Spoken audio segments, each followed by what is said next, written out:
Hey, good evening guys. So today I'll just be checking the propeller off a Suzuki DF150 AP. What happened yesterday was a small jacket got sucked down from the boat and into the propeller, as you can see here, and basically got wrapped around. Cleared the majority of it while the boat was in the water and was able to get the boat back up and running again. But we just need to check the prop and make sure that nothing got tangled into the shaft itself. So just going to take off the prop and put it back on again and just record the entire process, and hopefully it'll help you guys, whoever is doing this for their first time. So just a few safety things. The isolator in the rib is switched off, the kill cord is removed, and the starter keys are in the car, so there's no way that the engine can possibly come start up and injure anyone. And that is one of the most important things, is just your own safety. Just make sure that everything is isolated and the engine cannot start while you operate near it, because obviously the propeller is one of the most dangerous parts of a boat. This is a lot easier done on land as well. Doing it in the water is possible but not advisable, because you're going to be dealing with a split pin, a nut, one washer, a spacer, and then you got the propeller itself. And yeah, you might carry a few spare split pins, but most likely you won't have a spare nut, you won't have the washer, you won't have the spacer. And if you're lucky enough to have a spare propeller on board, then you're going to need all these other things as well, just in case it falls off. Alright guys, so just go through the tools that we need. So got a main pliers, needle nose, we'll need a flathead screwdriver. This is just to help with the splint pin coming out, just in case it gets a little bit stuck, which it does sometimes. And I think it's a 27mm. We'll check that again once we get going. And I just have a bag here just to lay everything out on. It's important that you have kind of like a clear space somewhere that you can leave everything that you're going to take off down, and just memorize or take a picture of everything that you put on. Obviously you're going to take everything off and then it goes back on in reverse order. So what I used to do was take pictures of everything, of each stage that I was doing, just to remind myself to make sure that everything is going back in the way it should be. This is a pretty easy job, so just keep going with it here.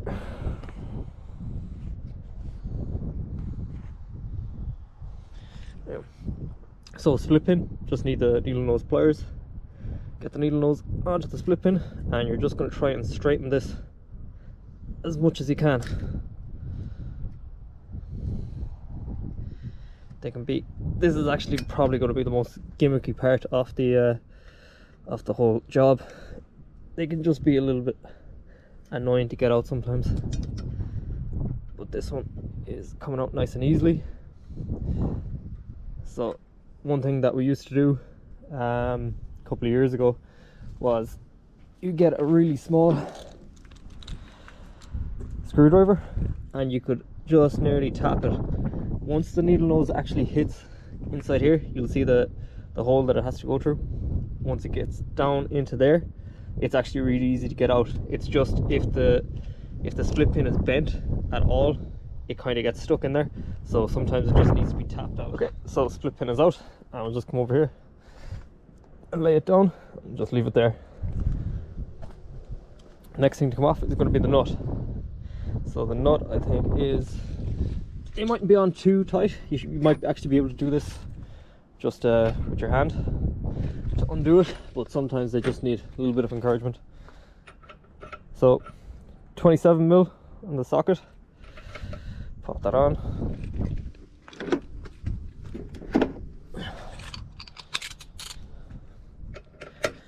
Pop it in like that, and just twist the propeller off like that. And that's your nut undone.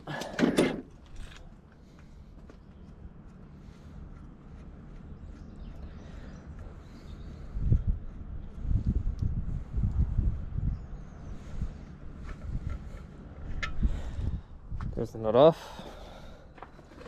Lay it down there next to the split pin. You're going to have one washer.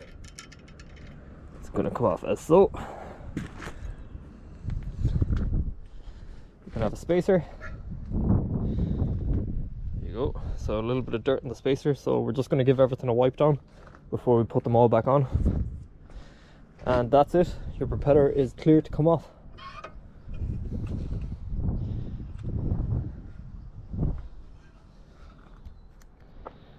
Alright, so we've checked our shaft and everything is nice and clear, and we're just going to start putting everything back on. So you have everything left out nicely for ourselves. So we got the prop, we got the spacer, we got your washer, and then we got the nut followed by the split pin.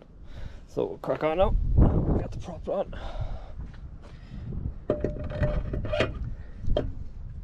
Now prop will fit straight on like that, and you should have a small gap here left on the shaft, and that's where the spacer will go.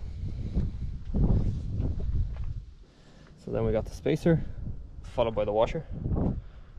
So the spacer goes on, that just sits in nice and easily, the washer goes on, and finally we got the nut. Now if you want to quicken up the job for yourself, just get 2 threads on the nut, spin your propeller the correct way, and that one tighten it in. No need to use wrenches or spanners on this. This is just going to be put on hand tight. Just be careful at the end, and there you go. The hole is perfectly lined up, and just hand tight on the nut. And then for the tricky part again, which is going to be your split pin, if it gets bent really badly, just replace it. This one is quite new, so I'm just going to reuse this one, and I don't have a spare down with me. It is a good idea to have a few spare split pins on the boat though, just when you're going, because they're so cheap and small, but they're also incredibly important. So split pin goes back in, and as the name implies, all that we're going to do is split the pin. So get the long part of the split pin and just pull it back out. No need to overdo it, just that's all that it's designed to do, is keep your propeller in place, and that's it. That's how you change your propeller on pretty much any outboard, but this is a Suzuki DF150 AP, and that's it. Hope you guys found this video useful, and just leave comments, questions, and if you want to see any other videos, just ask. Alright, thank you, bye bye.